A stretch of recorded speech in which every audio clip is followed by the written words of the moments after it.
not happy with the lighting, but what can I do? 1, 2, 1, 2. I don't wanna be crazy no more. Every time I think you're gonna walk out of my door, I start to... Hello loves, welcome to my YouTube channel. My name is Masego.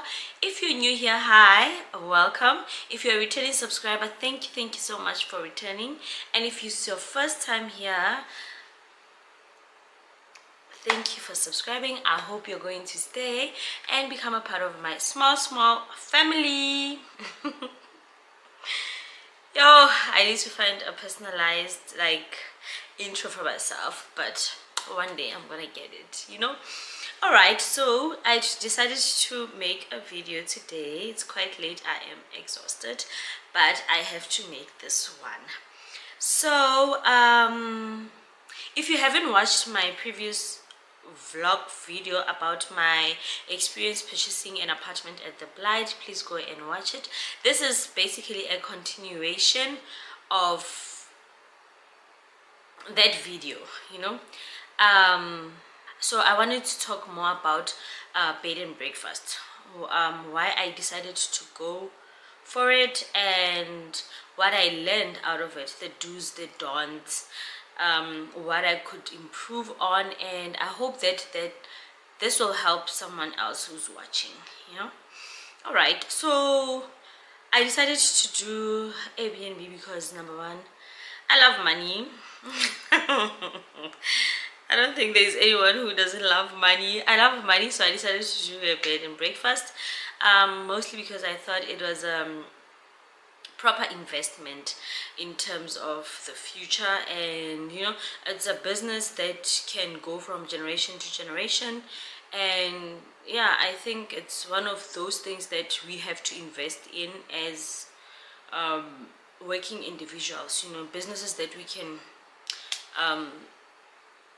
hand over to our kids in the future. And all right, so I did a bed and breakfast and I got an apartment at the Blyde, 1-bedroom apartment, the smallest, and I decided to do a B&B. So essentially it was a room for 2 adults and 1 child. I think it was below the age of 12. So yeah, it seemed like a very great idea. It seemed like very easy to do. I mean, people are just coming to sleep and they leave, you change bedding, you know when they're coming in, when they're going, so it should be easy, right? That is just me thinking about it, but then it was not quite easy. So I started a bed and breakfast and listed my apartment on Airbnb. Then later on I listed on bookings.com. so of the 2 apps, I preferred Airbnb more because number one, booking.com would give what do you call, discounts. They just give discounts, right? And then it affects your income, you understand? You don't necessarily agree on it, they can just give out a discount and it'll it'll interfere, it'll chow your money basically, yeah. So Airbnb was very doable, easy to maneuver, to understand, and anyway, both of them you would get notifications immediately when people book. You can link the 2 and make sure that you don't get overlapping of bookings. And also when you do direct bookings, you can also block dates in which you have booked, so it makes it so much easier. And you can also get an app where you organize your hotel organization. I just don't remember the name of the app because it's been forever, but I know that the app, let me just see, I want to see if I can increase the light, ring light in. All right, I'm not happy with the lighting, but anyway, gorgeous queen. All right, so booking.com, Airbnb, I preferred Airbnb more. and it was so much easier. Airbnb, even when it comes to refunds, even it was so much easier for me. Even contacting the team from Airbnb to assist you, it was much more smoother than booking.com for me. So yeah, I use that. So when you get an apartment, you have to decide if you want to do it self-catering or you're gonna serve food there. Self-catering is always easy, guys. It's easy because you have an apartment in a complex. I don't see how you're gonna be there if you have other obligations to be able to attend to guests in terms of providing food for them, you know. And the nice thing is at the Blyde there's a restaurant, so clients normally just go there by the lagoon restaurant and enjoy the view while having their food.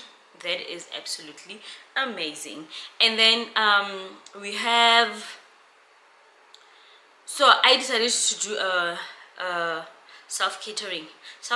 You need to buy things, guys. Buy pots, like cutlery, all of it. And the one thing that you're supposed to do that I didn't do was have a list of the things that you have in the house. Stick it there.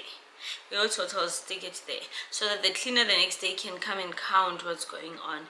And yeah, people would leave like pots dirty. It's like too dirty, guys. I know there's dirty that there's a cleaner that will come and clean, but then there's this dirty, guys, other people are gonna be here, you know. In the oven, I think it's best to provide foil, because then people will not use the foil, will not buy foil, or do not even think of buying foil. I wouldn't think of buying foil for the tray. So you wanna put meat in the oven, they just put it like that, and it's difficult to come out. And then yeah, just have everything by your microwave, by your kettle, by your iron, essentially everything, guys. Have Wi-Fi also. It's very attractive to have Wi-Fi, especially nowadays that we use these smart TVs. Have Wi-Fi, have your Netflix linked, your, you know, most people love, I realized people also love DSTV, but you can't have it all. Unfortunately my TV did not have DSTV now.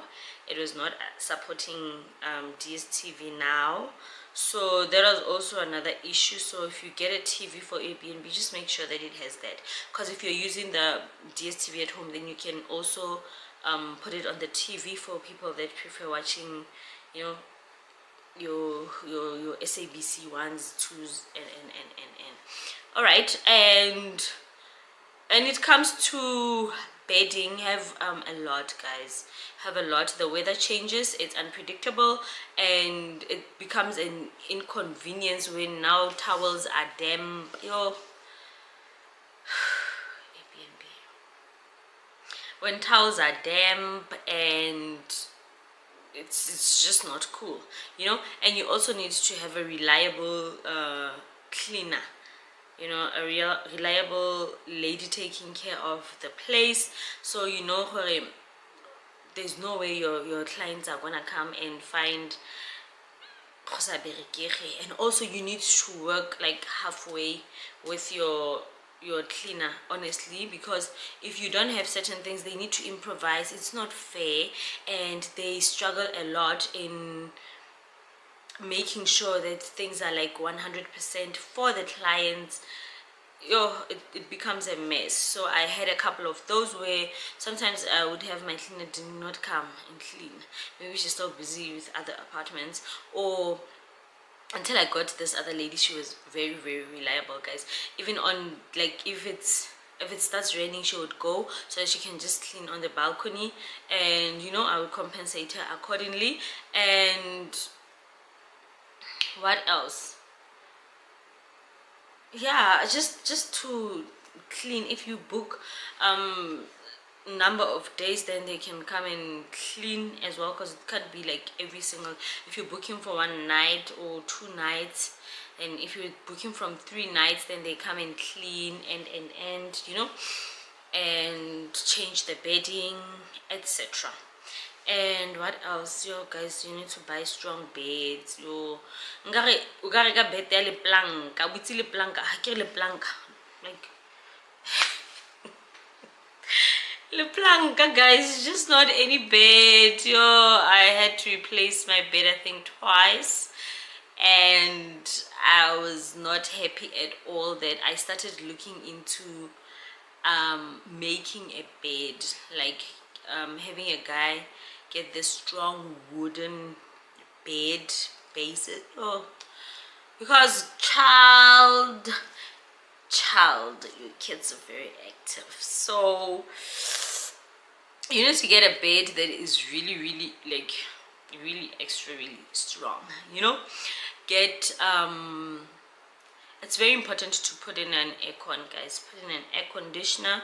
I didn't have one. I was contemplating getting it, but that is one thing that I think it's very important, especially in the heat. Yo, Pretoria can be very hot, so I learned that, yeah, I need to get that one.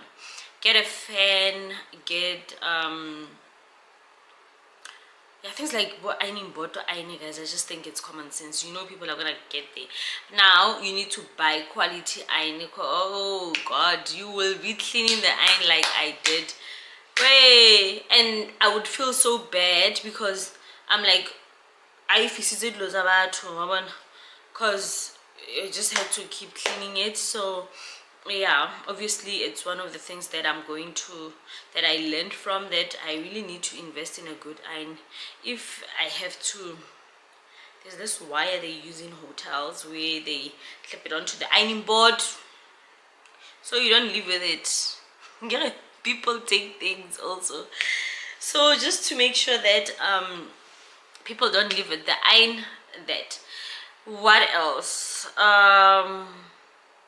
Just make one closet in the room for storage. Yo, guys, my apartment doesn't have a lot, so make it for like storage of the bedding and everything. You know, when the cleaner comes, they can wash. Oh, guys, so they gave us this front loader machines, ne? And they're not quick. Even if you say wash and wear, they take forever. Yo, that thing will wash the hell out of clothes, out of bedding. It'll just keep washing for hours and hours, and that is very frustrating when you need like things to happen, you know.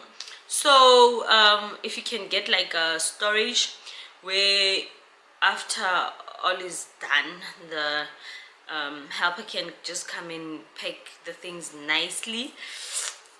Yeah, even if like it's when the guests go out, or just come and knock and put the dry bedding and so also look for ways to keep your towels soft, because washing them all the time makes them tacky. I don't know if tacky is a word, but I want to say tacky makes them tacky. Well, it doesn't make them quite soft. So get, I think they used to say vinegar and bicarbonate. You put it in the washing machine, and you know, my name is not Nhlapo, so I will learn in the future. Yeah. And what else? So what I would do with the key, it's either you are in you know, these apartments places where they have reception where you can leave the key there. We did not have that. So essentially there would be instructions on Airbnb after you paid available to you, that you, how to use the which entrance to use, how to get into the gate, the code, and then you can either have maybe someone standing there each time there's guests to come and collect the key in the key, or what you can do is get the key box on the door. Make sure that you change the code frequently and put the key there for the guests. When they arrive, they can open for themselves. My guests used to really struggle opening the key box, but that's no train smash. I was always available on the phone for them, or they would be available on the phone just to assist with that. So yeah, what else?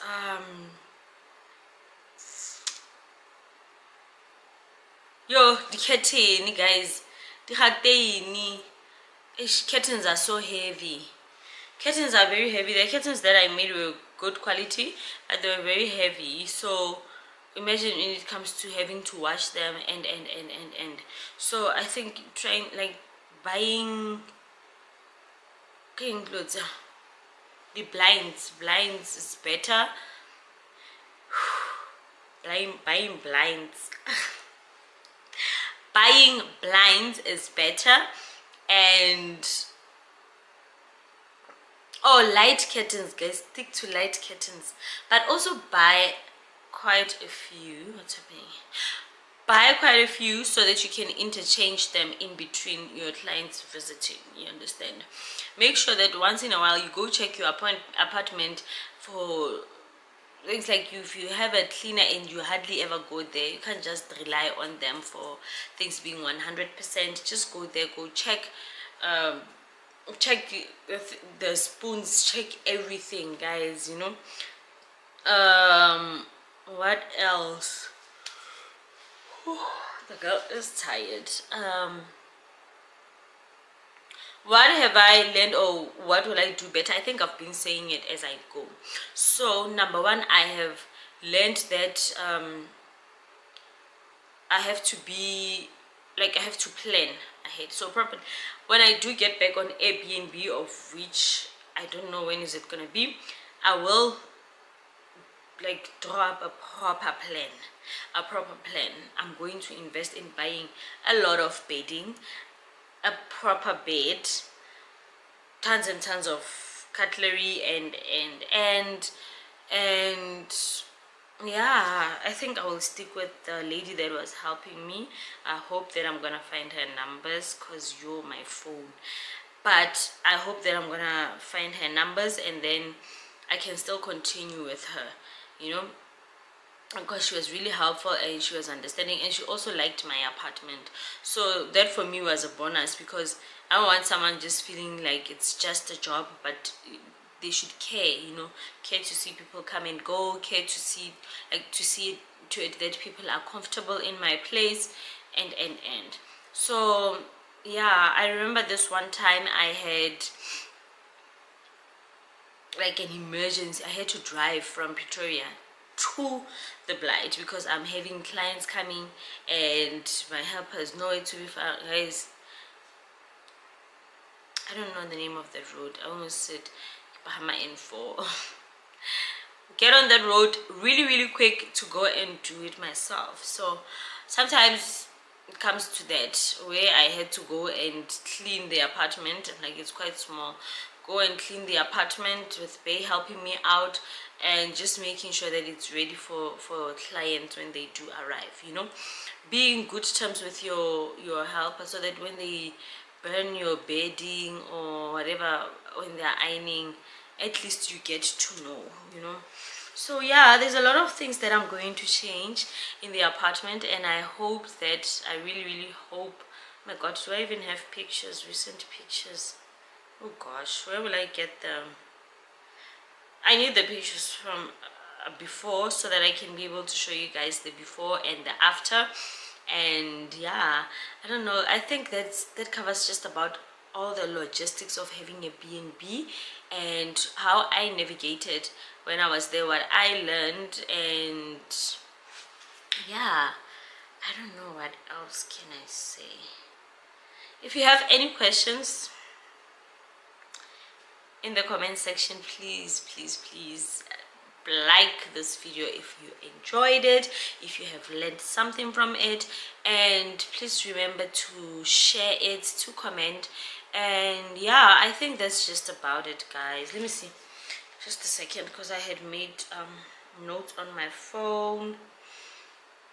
Now it's just sending things, so I just wanna quickly check. Okay, yeah, it's basically everything that I wanted to talk about with regards to owning an Airbnb, you know. And yeah, also be wary of people breaking things. Have a breakage fee, guys. Always have to do not negotiate. One thing about black businesses, there's always room for negotiation. Don't have room for negotiation, because you will regret it when you don't have a television and you have to go buy it for 7,000 rand, and your breakage fee was just like what, 200 rand. So the breakage fee is always very low. But what I've realized is people, when they go to other places, they do pay the breakage fee, guys. They do pay it. Do not take, yeah, I'm just taking my woman here, and sometimes you feel desperate and you want to do that. But those people, when they get there, they forget. Have you ever had people forget that 2 minutes ago they were begging you for assistance, and now they get there, they're too excited, they jump on the bed, they do, oh. But guys, go to Airbnb, it's very, very scary, because you're like, Jani, like, how can you do that? Do you do that in your own home, or what? Why would you jump on a bed? Like, we have 2 grown adults doing that. We have only toweling, people remove makeup, carry towel, and it's over. Like, it's over. So if you're gonna be using Egyptian cotton on your towels, yo guys, people just lipstick, and you like, people will just break things, yo. People will smoke inside the house when there is a sign, yet do not smoke. People will smoke inside the house, burn your carpet, burn your mat. There's a lot of things, you know. So you have the ups and the downs of owning a Airbnb. It can be very, very stressful, can be very, very nice when the dollars come in, and it can also be very confusing when the dollars don't balance, like, ish, because now you have to replace certain things, and yeah, because you want to make it as comfortable as it was for this person for the next person, you understand? So yeah, it's I don't know, it's a good business according to me. You just need to manage it accordingly, and just, I don't know, just expect that you will be somewhat disappointed by people, and just make the most, just make it very, very comfortable, and accept that you're gonna be having different kinds of people. Some people will complain a lot, some people will not, some people just don't treat you like it's just a business, you know. So they get there, they're very demanding, they are not understanding of 1 2 1 2, and it becomes very, very difficult. So yeah, I hope that this video is going to help you, and going forward in terms of Airbnb. So the key box, we got it from Take a Lot. You just type key box on Google, you will see it, and decide on which one you want. You can stick it on the wall or on the door for guests to access easier. And yeah guys, so thank you very much for watching. I hope that you will subscribe to my channel, and I'll see you guys on the next video. Bye. I don't wanna be crazy no more. Every time I think you're gonna walk out